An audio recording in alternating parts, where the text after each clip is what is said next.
Hi friends, ஒரு அட்டகாசமான classic recipe வீடியோவோட நம்ம சேனலுக்கு உங்கள் எல்லாரையும் நான் வெல்கம் பண்ணுறேன்.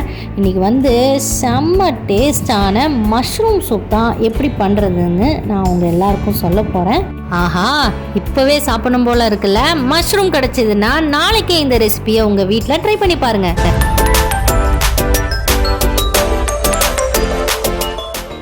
இன்றைக்கி இந்த சூப் பண்ணுறதுக்கு நான் வந்து 150 கிராம்ஸ் ஆஃப் மஷ்ரூம் எடுத்திருக்கேன்.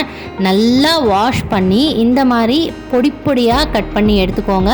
உங்களுக்கு எந்த மஷ்ரூம் சைஸ் வேணுமோ அந்த அளவுக்கு நீங்கள் கட் பண்ணி எடுத்துக்கோங்க. கட் பண்ணதுக்கு அப்புறமா ஒரு கடாய் போட்டுக்கோங்க. நல்லா சூடானதுக்கு அப்புறமா 1 டீஸ்பூன் பட்டர். நான் வந்து இன்றைக்கி பட்டர் சேர்த்துருக்கேன். பட்டர் சேர்த்திங்கன்னா செம்ம டேஸ்ட்டாக இருக்கும். நீங்கள் வந்து பட்டருக்கு பதிலாக எண்ணெயும் சேர்த்துக்கலாம். சேர்த்துட்டு வந்து ஒரு 5லேருந்தே 6 பல்லு பூண்டு இந்த மாதிரி பொடி பொடியாக கட் பண்ணி அது கூட போட்டுக்கோங்க.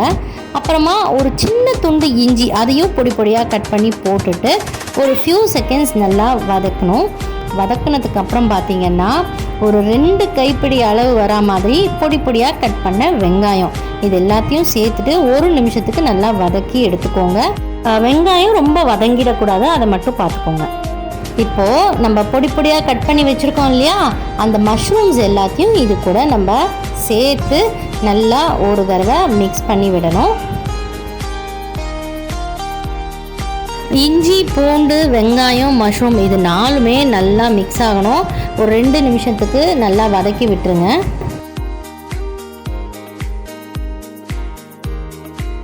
வதக்கினதுக்கு அப்புறமா 1 டேபிள் ஸ்பூன் வந்து சீரகப்பொடி, அதுக்கப்புறம் 1 டேபிள் ஸ்பூன் மிளகு பொடி. இது 2மே வீட்டில் அரைச்சி எடுத்து வச்ச பொடி தான். இது 2த்தையும் சேர்த்து நல்லா ஒரு தடவை மிக்ஸ் பண்ணி விட்டுக்கோங்க.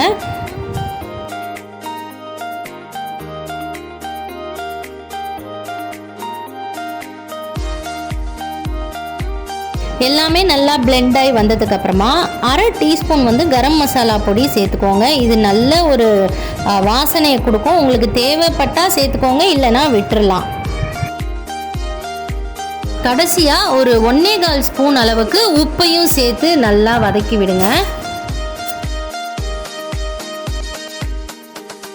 ஓகே, இப்போ நம்ம எல்லாத்தையும் ஆட் பண்ணியாச்சு.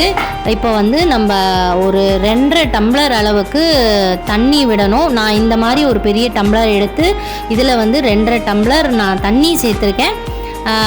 உங்களுக்கு எவ்வளோ வந்து தண்ணியாக வேணுமோ சூப்பு நீங்கள் அந்த அளவுக்கு சேர்த்துக்கோங்க. 2.5 டம்ளர் கண்டிப்பாக இந்த மஷ்ரூம்க்கு கரெக்டாகவே இருக்கும். தண்ணி ஆட் பண்ணதுக்கப்புறமா ஒரு 10 மினிட்ஸ்க்கு நீங்கள் மூடி வச்சுருங்க. அது நல்லா வேகணும்.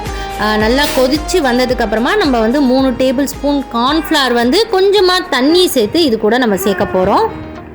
இதை பாருங்கள், ஒரு 3 டேபிள் ஸ்பூன் கார்ன்ஃப்ளவர் எடுத்து இந்த மாதிரி கொஞ்சமாக தண்ணி விட்டு நல்லா கரைச்சி நம்ம வந்து இந்த மஷ்ரூம் சூப்போடு சேர்க்க போகிறோம். இந்த கார்ன்ஃப்ளவர் தண்ணியை நம்ம சேர்த்தா தான் நம்மளுக்கு சூப்போட கன்சிஸ்டன்சி கிடைக்கும். கார்ன்ஃப்ளவர் சேர்த்ததுக்கப்புறம் மூடி வச்சு ஒரு 2 மினிட்ஸ்க்கு குக் பண்ணி எடுத்துருங்க. அதுக்கப்புறம் நம்மளுக்கு தேவையான கன்சிஸ்டன்சி கண்டிப்பாக கிடைக்கும். கார்ன்ஃப்ளவர் சேர்த்ததுக்கப்புறமா 2 மினிட்ஸ்க்கு மூடி வச்சு நீங்கள் குக் பண்ணி எடுத்துக்கோங்க. அதுக்கப்புறம் நம்மளுக்கு தேவையான கன்சிஸ்டன்சி கண்டிப்பாக கிடச்சிரும். ஃபைனலாக 1 கைப்பிடி அளவு பொடி பொடியாக கட் பண்ணி வச்சுருக்கிற கொத்தமல்லி சேர்த்துட்டு கூடவே 1/2 டீஸ்பூன் மிளகு பொடி இதையும் சேர்த்துட்டு நீங்கள் சர்வ் பண்ணிடலாம். சூப் சர்வ் பண்ணும்போது நீங்கள் வந்து பொடி பொடியாக கட் பண்ணி வச்சுருக்கிற வெங்காயம் ஒரு 2 டேபிள் ஸ்பூன், அதுக்கப்புறம் கார்ன்ஃப்ளேக்ஸ் இல்லைனா ஏதோ ஒரு சிப்ஸ் வந்து நீங்கள் அது கூட சேர்த்து சர்வ் பண்ணுங்கள். ரொம்பவே அட்டகாசமாக இருக்கும். நீங்கள் ட்ரை பண்ணி பார்த்துட்டு இந்த ரெசிபி எப்படி இருக்குன்னு எனக்கு கமெண்ட் பண்ணுங்கள். அடுத்தது ஒரு கிளாசிக்கான வீடியோவோட நான் உங்கள் எல்லாரையும் நாளைக்கு சந்திக்கிறேன். அது வரைக்கும் பாய்.